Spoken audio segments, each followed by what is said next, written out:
pemeriksaan fisik kalau kalian belajar di keperawatan dasar. Ya, periksa dari ujung rambut ya, menuju kepala sampai ke ujung kaki. Tapi kalau pemeriksaannya itu disebutkan dengan pendekatan bubble heat, berarti kita udah fokus gitu ya. Jadi kita nggak dari kepala lagi, sudah langsung ke payudara ya, ke brace payudara sampai ke emotion atau emosi. Jadi lihat ya, kalau misalnya kalian ujian, kalau ada misalnya instruksi dari dosen, dari pembimbing, lakukan pemeriksaan fisik ibu postpartum head to toe. Kalau udah begitu berarti dari ujung rambut sampai ujung kaki, termasuk yang bubble heat gitu ya. Nah, tapi karena ini kita mau fokus gitu ya, kita cut ya, langsung dari brace payudaranya gitu ya. Nah, hari ini kita bubble heat. Nanti waktu di OSCE kita bubble heat. Bubble heat aja itu kadang-kadang ada yang nggak selesai gitu ya.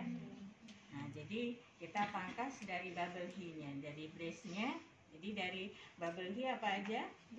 Breast, uterus, bowel, bladder, lochia, emotion, episiotomi, emotion. Kalau ekstremitas, nyebutnya ekstremitas bawah, itu fokus pada Homan sign gitu ya, tanda Homans. Tujuannya adalah untuk melihat apakah ibu postpartum ini ada tromboflebitis. Nanti tanda-tanda tromboflebitis itu atau Homan sign-nya positif, dia ada kemerahan ya pada pemeriksaan itu, pada bagian paha bawah ya, nanti dia menjalar tuh ke bagian betis gitu ya. Dan kalau ditanyakan ibunya merasakan nyeri atau sakit pada saat kita dorsofleksikan itu kaki bagian bawahnya itu ya. Jadi nulisnya nanti hasil pemeriksaan fisik ini harus kalian tuliskan gitu ya. Jadi kalau instruksinya tuliskan hasil pemeriksaan fisik, ya tulis. Kalau di bagian payudara apa yang kalian periksa tadi, ya, kemudian di apa?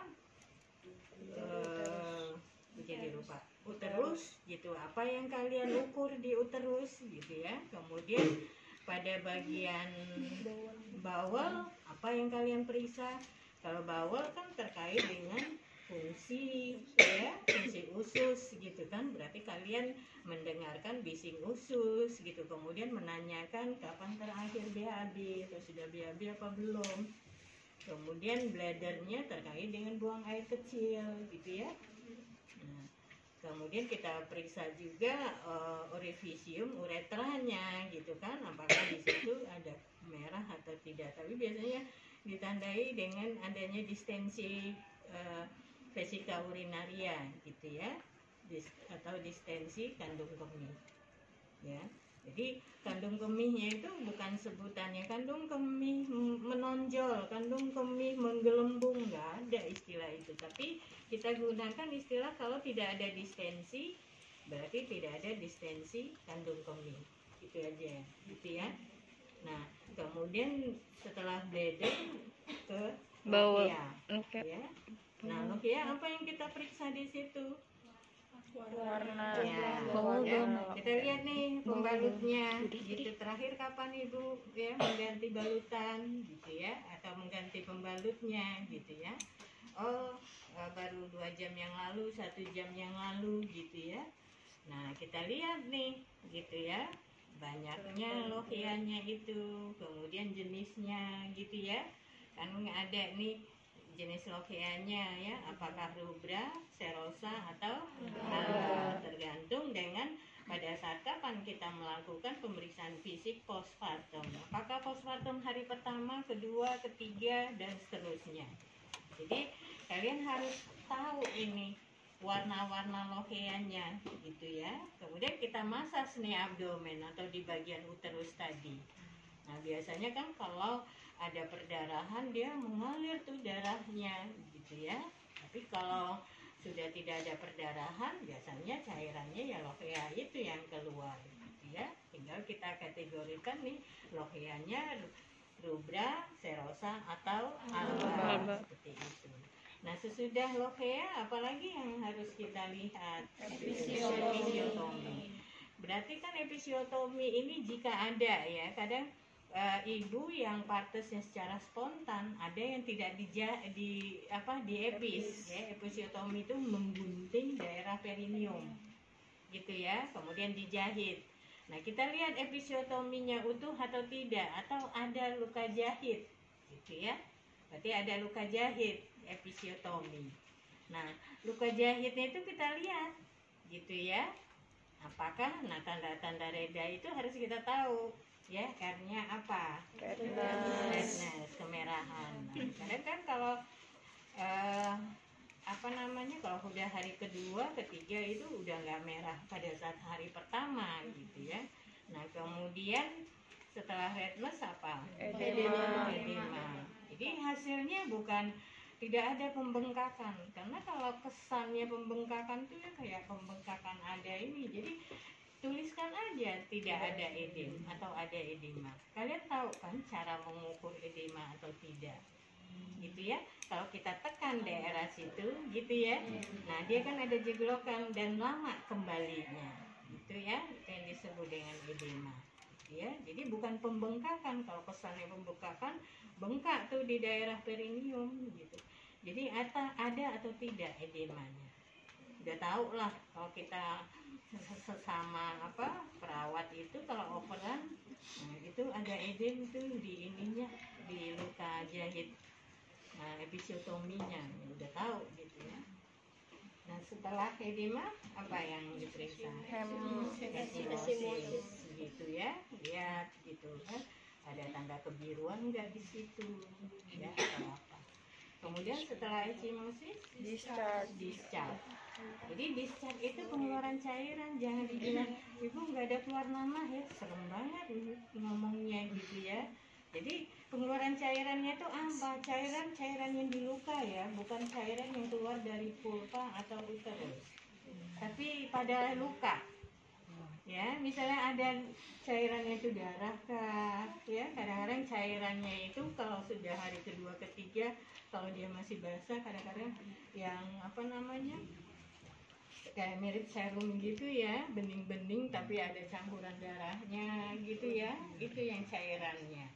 Tapi kalau misalnya udah hari ke-6 atau ke minggu, itu kalau lukanya belum kering ya, baru kita lihat kemungkinan ini memang ada, kalau dia infeksi ya bisa ada nanah di situ gitu ya. Tapi kalau hari kedua, cairannya itu orientasi kita ya, lukanya ini bagaimana sih gitu ya.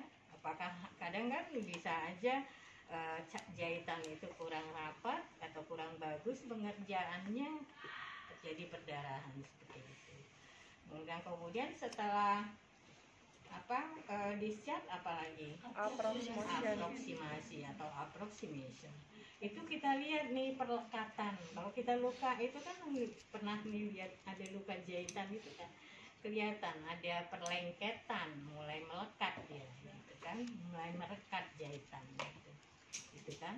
Kalau di episiotomi biasanya jahitannya pakai catgut, jadi nggak dicabut ya. Nah, tapi kita lihat tuh sudah mulai merekat dia. Tapi kalau hari kedua biasanya belum ya.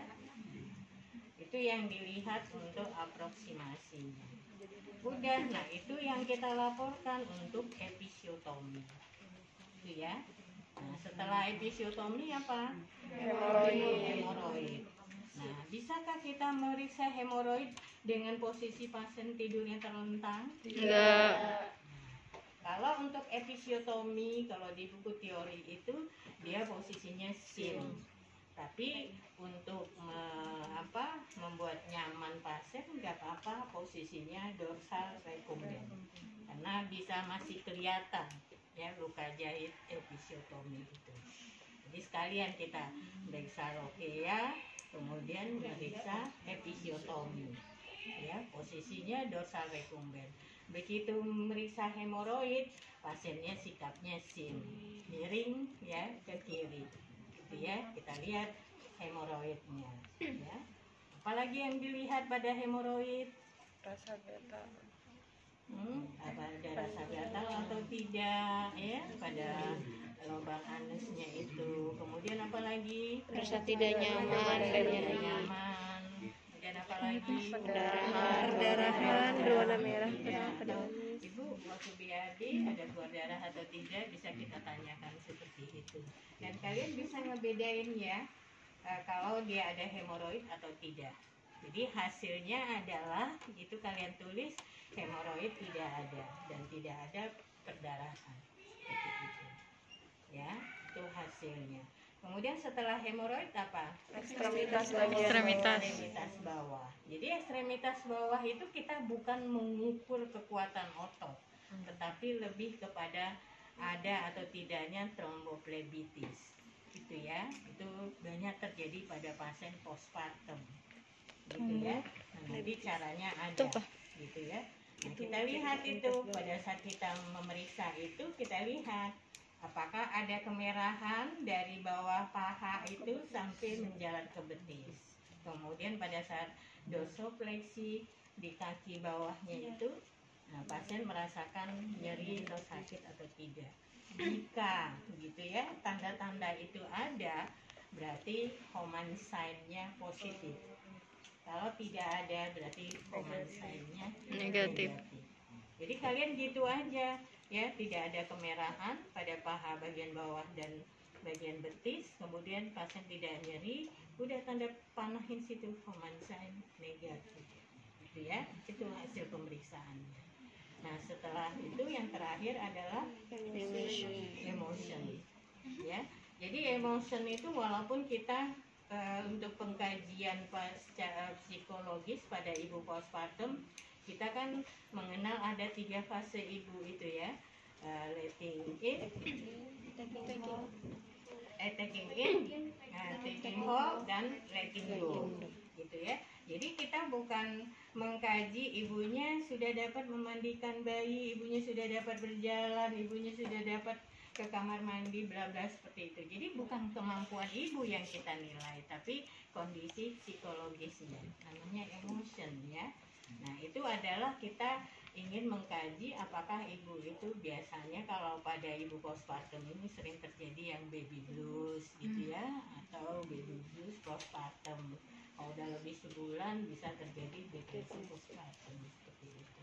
Itu yang kita kaji. Jadi bagaimana perasaannya atau apa yang ibu rasakan ya setelah melahirkan ini gitu ya. Ibu ya kita amati aja, ibunya sering berteriak yang tanpa sebab enggak, atau menangis tanpa sebab seperti itu.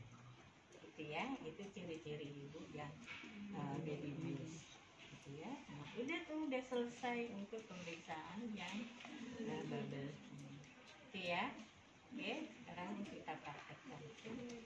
Itu kalau pasiennya masih pakai selimut ini, selimutnya diganti ya.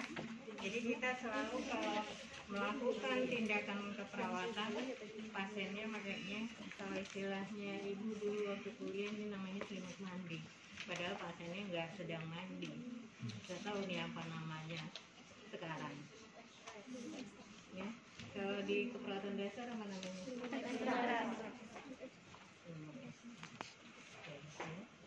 Nah, jadi sekarang kita lakukan pemeriksaan.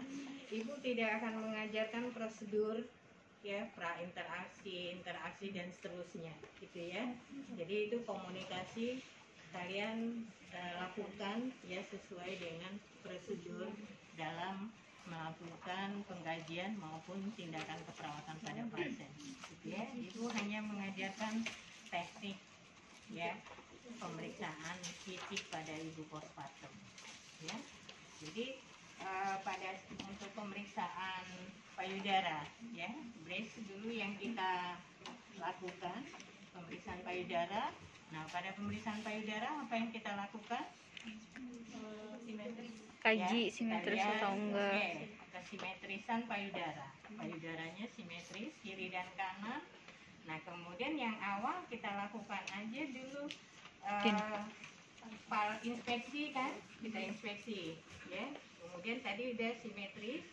Nah, kemudian kita inspeksi ada pembengkakan atau tidak, kan kelihatan tuh, ya.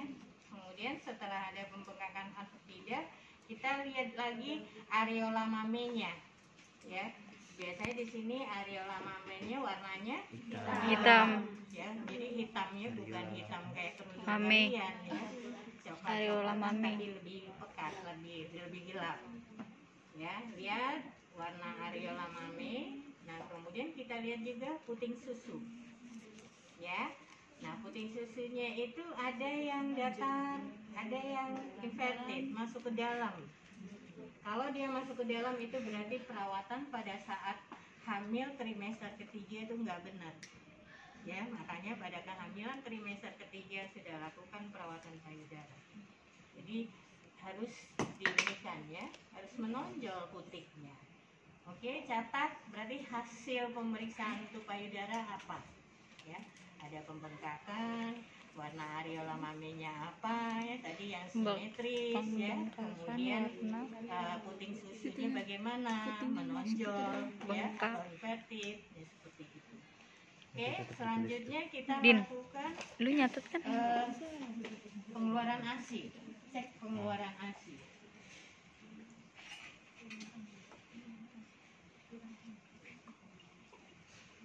Ya, kenapa kita pakai ini? Kenapa kita pakai? Biar itu.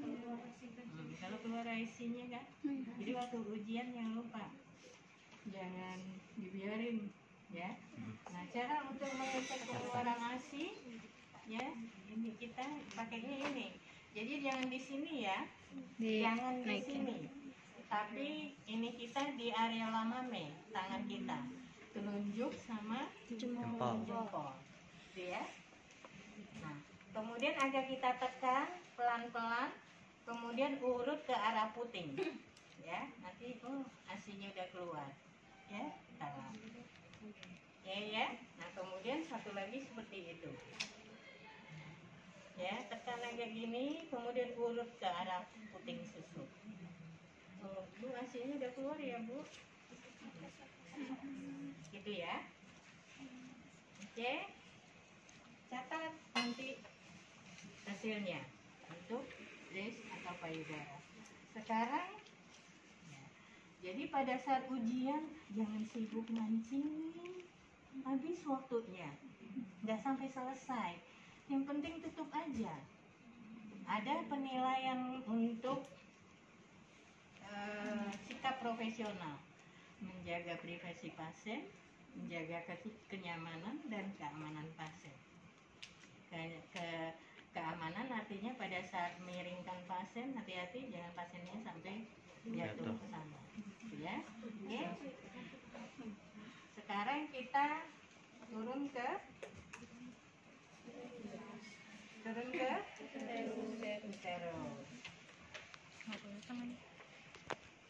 Ya. Nah, di uterus ini, ya, ya, tangan kita di yang kiri kanan simfisis pubis. Ya, simfisis pubis itu di bawah vesica venerea atau kandung. Satu yang ini di sini. Tapi ini agak dibuka, ya, di abdomen. Karena kan uterusnya posisinya di sini nih, masih di sini nih. Nah, kemudian kita telusuri nih, ini tetap aja, ya, ini kita telusuri nih, gitu ya. Nah, nanti tuh ngumpul tuh dia, ya, tapi jangan dipaksa. Nah, kemudian kita lihat nih, berapa jari, ini pusernya kan, ya, puser ya. Nah, kemudian dia ngumpul nih, ini tahan. Nah, nanti ada nih kayak gini nih, seperti apa, agak nonjol gitu ya, kayak orang hamil 2-3 bulan gitu ya. Nah, nanti kita ukur berapa jari di bawah pusat. Ya. Nah, kalian ingat teorinya. Hari kedua berapa jari? Ya, enggak diperhatikan ya. Nanti pada saat ujian itu harus kalian tulis. Soalnya ibu postpartum hari kedua atau hari ketiga. Jadi nanti kalian tinggi fundus uterinya berapa? Gitu ya. Jadi nanti kelihatan ya di sininya kayak ceglokan yang seperti ini. Ya, tinggal kalian ukur berapa jari di bawah pusat. Ya, misalnya seperti ini. Ya, nah setelah kalian ini kan, nah itu kan kelihatan nanti batasannya seperti ini. Tinggal kalian lihat aja 2 jari atau 3 jari. Ya, di bawah pusat. Itu ya. Oke, selain itu kalian raba juga. Biasanya kalau kontraksinya masih ada, itu mengeras. Ya. Tandanya uterusnya masih kontraksi. Artinya fungsi kontraksi uterus itu mengeluarkan lovea. Ya. Kalau dia tidak berkontraksi, nah itu biasanya terjadi kalau terjadi atonia uteri perdarahan. Gitu ya. Nah, itu kita ini periksa juga untuk konsistensi dari uterus. Nah, selain itu periksa apa lagi kalau untuk uterus?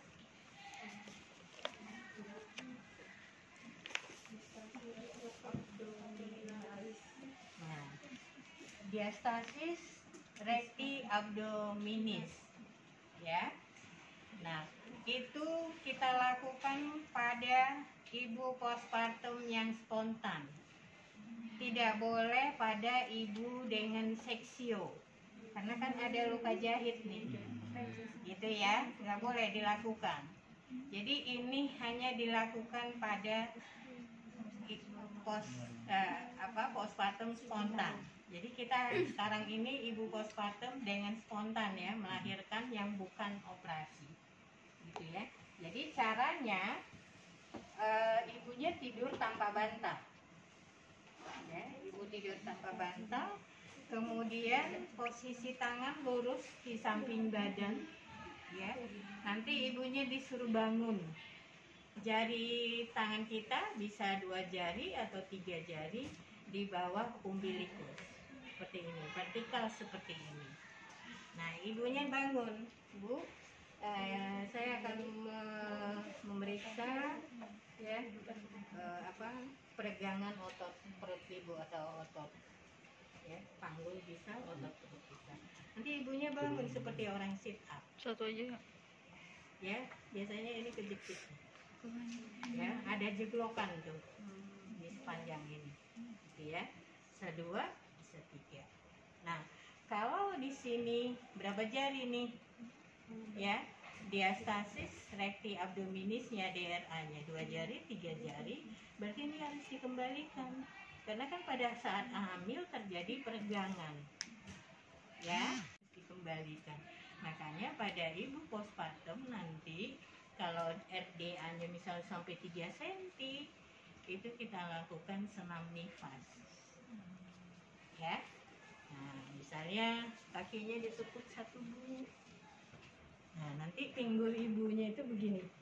1, gitu ya. Nah, nanti luruskan lagi, tekuk lagi 1, nanti dia begini lagi. Itu mengembalikan otot-otot perut dan otot panggulnya. Gitu ya. Nah, itu intervensinya nanti. Nah, setelah terus apa lagi? Bawel ya. Kita periksa bising khususnya. Nanti kita tanyakan, terakhir diabetes kapan? Diabetesnya keras atau bagaimana? Gitu ya. Nah, kita setiap kuadran ya. Ini pusat ya.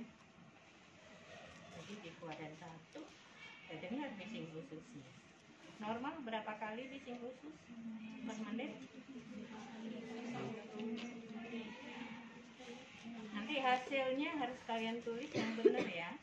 Jadi harus coba cek lagi ya pelajaran anatomi fisiologi ya. Kemudian kalau misalnya bising ususnya dalam batas normal berapa gitu, nanti kalian tuliskan.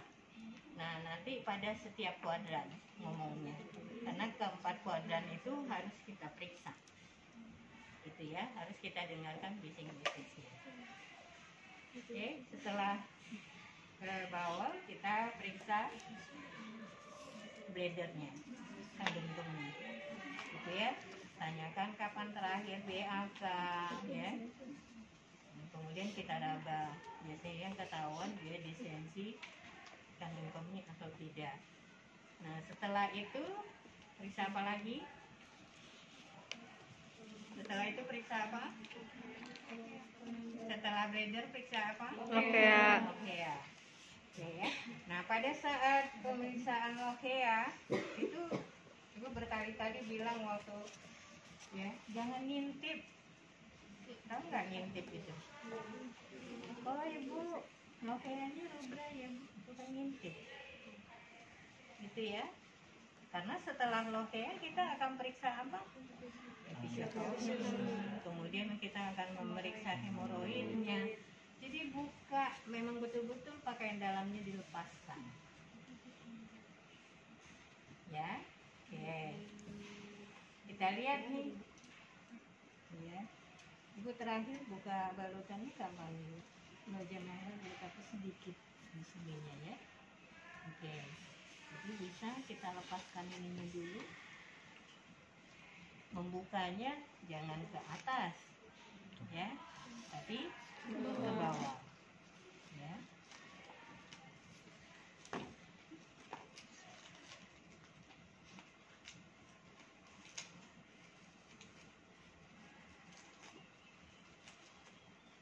Nanti disediakan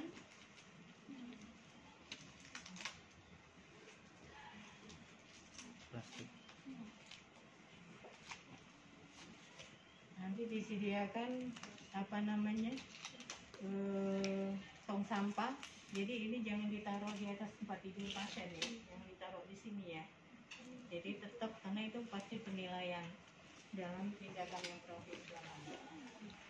Ya, nanti ini ada, kalian siapkan tong sampah.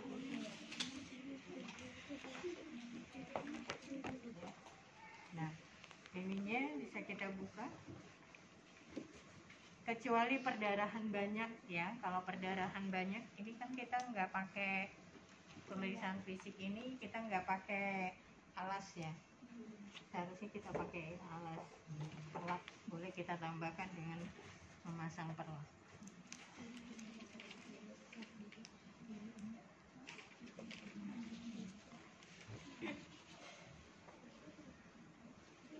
Ya.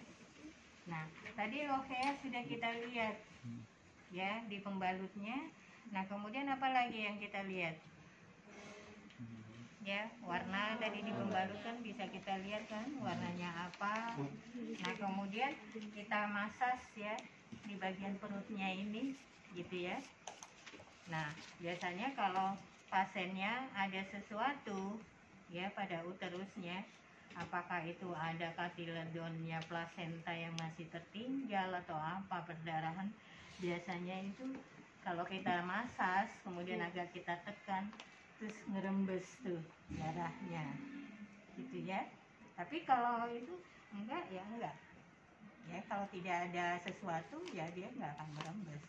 Jadi cairannya itu hanya ada di pembalut ya. Nah, ini untuk memeriksa lokea tadi. Jadi warna, kemudian jumlah cairan yang keluar, kemudian pada saat kita masas kemudian keluar nggak cairan. Nah, sifat cairan yang keluarnya itu ada yang memancar ya. Pernah tuh ya kejadian pengalaman ibu waktu kerja di rumah sakit, pada saat ini ditekan gitu ya, keluarnya stolsel ya, darah-darah yang sudah beku gitu ya. Nah, itu walaupun di pembalutnya itu sepertinya sedikit, ternyata tertahan ya di uterusnya. Jadi pada saat kita masas kemudian waktu ditekan ininya tiba-tiba bluk katanya keluar gitu ya. Stolsel ya lumayan sih, potongan-potongan seperti potongan daging, jadi darah yang sudah membeku itu namanya stolsel yang seperti itu. Gitu ya. Nah kita lihat sifat keluarnya ya cairan itu pada saat massas itu merembeskah atau memancar ya. Nah setelah itu makanya juga kita siapkan kapas sublima. Nah setelah pengkajian untuk lohea apalagi yang kita lihat episiotomi ya, kita lihat episiotominya gitu ya. Jadi posisi ibunya bisa kakinya ditekuk, jadi bisa dorsal rekumben. Kalau ada keluarganya Bu, tolong Bu pegangin kakinya kalau ibunya masih belum kuat untuk meletakkan kakinya di tempat tidur. Ya, kita lihat ya. Jadi episiotomi itu daerah perineum itu adalah antara ujung vulva ini dengan anus. Ya, jangan sampai nggak tahu ya. Pada saat perawatan perineum kemarin, ibu tanyakan mana daerah perineum, nggak tahu. Ya, waktu diajar kan ibu ajarkan kan, ada gambar ibu tunjukkan ini loh perineum. Gimana? Jadi kalian lihat ininya, ya. Jadi jahitannya itu kalau untuk luka jahit episiotomi itu biasanya dia miring. Kenapa nggak lurus? Takut ruptur sampai ke anus. Jadi biasanya miring kayak gini. Nah kita lihat nih, ya, kita lihat apakah ada tanda-tanda redanya yang kita lihat. Berarti apa? Nah, kemerahan enggak, ya. Kemudian edim enggak, ekimosis enggak, kemudian discharge, ya.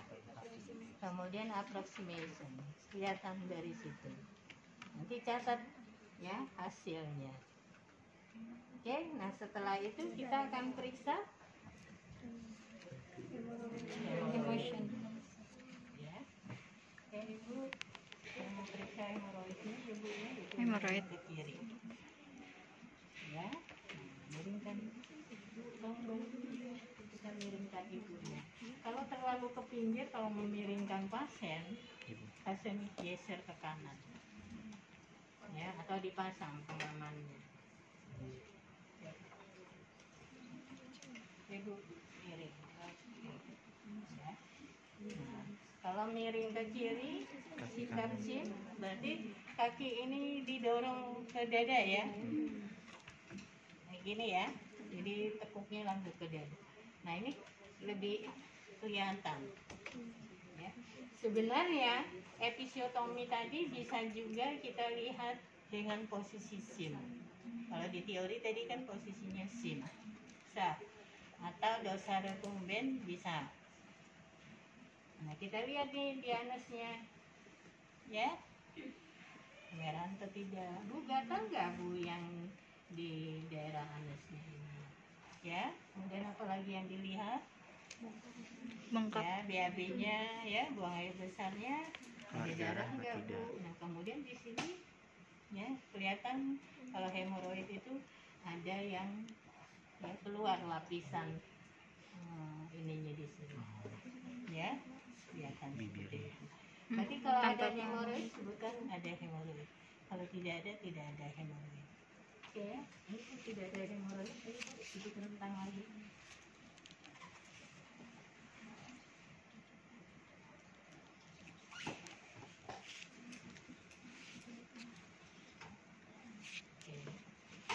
Privasi pasien tetap dijaga walaupun kita hanya dengan pasien itu pasti malu. Ya.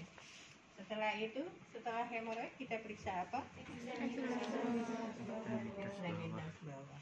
Perhatikan ya, ini selalu salah megang kakinya. Ya, jadi yang kita pegang ini sebelah sini, tangan kita di bawah sini. Betis. Ya, persis di betis bagian atas. Ngomong. Kemudian yang tangan ini di sini. Ya, kalau di sini nggak kuat, Di sini apalagi? Karena tujuan kita adalah dorsofleksi. Nih, dorsofleksi itu artinya ditekukan begini. Terus pasiennya jangan digini-gini kan? Ya, lihat aja nih. Bu, saya tekuk ya kakinya. Nanti kalau ibu merasa nyeri atau sakit ngomong ya bu. Nih, saya tekuk ya bu. Gimana, nyeri atau enggak? Enggak. Nah, terus kita lihat, ya, ada kemerahan tidak dari bawah paha?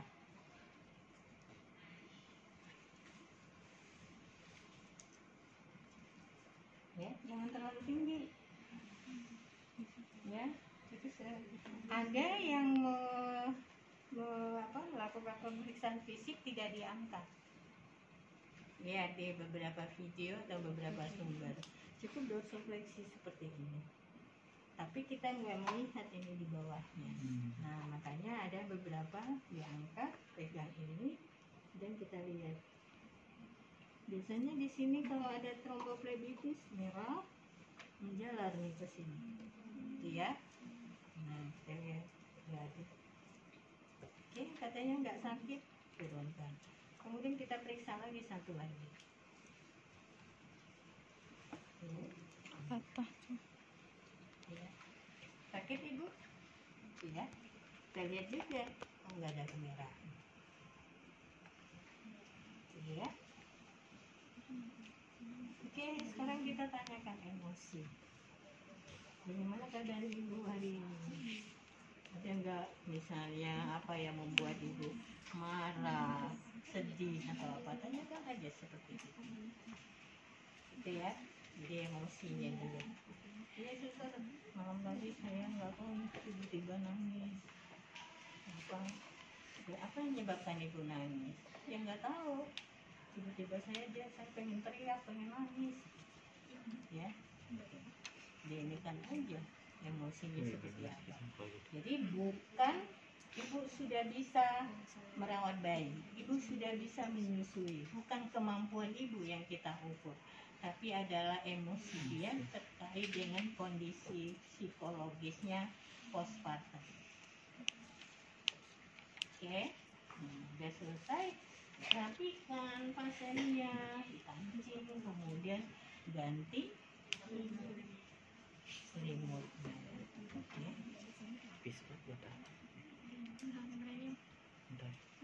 Ya, ganti selimut. Itu ya. Ini. Itu ya. Nah. Itu. Jadi ininya terpasang, yang selimut itunya Angkat. ya terikat juga gitu ya.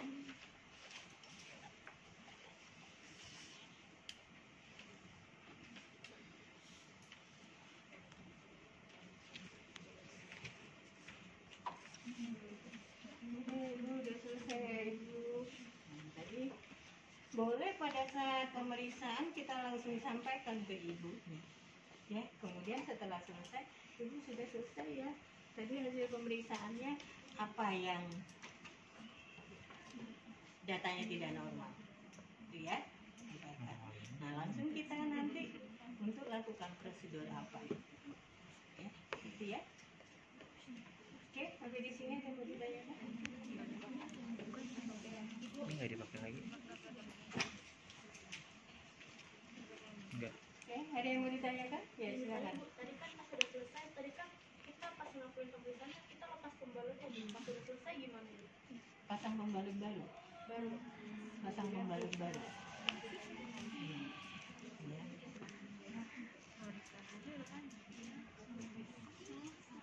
Boleh pasangnya itu setelah melihat hemoroid, ya, atau boleh terakhir. Yang penting pada saat kita mengangkat kaki nggak kelihatan tuh vulvanya kemana-mana. Jadi kan ibu tetap kayak selimut ekstranya tetap kan menutupi, ya. Buka aja bagian satu dulu, kemudian buka lagi bagian satu. Bisa terakhir, ya. Kenapa ada juga kenapa perlang dipasang? Bisa kita pada saat kita lihat pertama lokianya itu, memang ngintip ya, banyak enggak gitu ya. Nah, kalau banyak bisa kita pasang. Ya. Kalau nggak banyak seperti yang mens yang sedikit gitu ya. Oke, sampai di sini ada lagi yang mau ditanyakan? Jadi nanti kalian melakukan pemeriksaan fisik ya, seperti teknik yang Ibu ajarkan tadi itu ya, tapi persiapan pasien tetap ya. Ya, fase orientasi sampai terminasi. Oke, udah. Dan harus dicatat hasil pemeriksaan. Kemarin tuh ada beberapa apa nggak pernah latihan, apa pada saat Ibu menjelaskan itu tidak mendengarkan, ya, atau karena grogi. Kalau grogi sih Ibu rasa nggak fatal ya kesalahannya, tapi ini fatal kesalahannya. Pada saat ngangkat kaki, kakinya tinggi-tinggi diangkat. Malah Ibu bilang kurang tinggi, dia ngangkatnya. Kurang tinggi kata Ibu, tinggi kurang tinggi gitu dia. Padahal Ibu cuma godain dia aja. Itu ya. Jadi kan nggak perlu. Kalian lihat deh, ya. Untuk YouTube atau buku sumber, malah pada untuk mengukur human sign itu nggak ada yang nggak diangkat. Nah, bisa dilihat aja dari sini. Ada yang diangkat, tapi diangkatnya seperti ini. Ya, megang ininya sini ya, jangan di sini. Sakit pasien kaki ini. Nggak ada tahanan, jangan juga di sini. Ya, di sini. Diperkuat, nyaman pasiennya. Udah kita tekuk aja nih Mantusnya lama-lama. Ya, jangan diginikan. Bu sakit nggak Bu? Sakit lah diginikan. Itu ya satu kali aja. Nah pada saat itu, biasanya bersamaan dengan itu kelihatan nih merahnya, menjalar sampai ke bawah, ya di bawah besis. Itu ya, tutup. Kemudian satu lagi. Jadi pasiennya itu nyaman gitu loh. Nggak diler-lerin kebuka terus. Ya. Walaupun perawatnya perempuan bersama perawat, pasiennya pasti malu. Oke, sampai di sini ada yang mau ditanyakan? Ibu, ingin tanya lagi Bu, kalau misalnya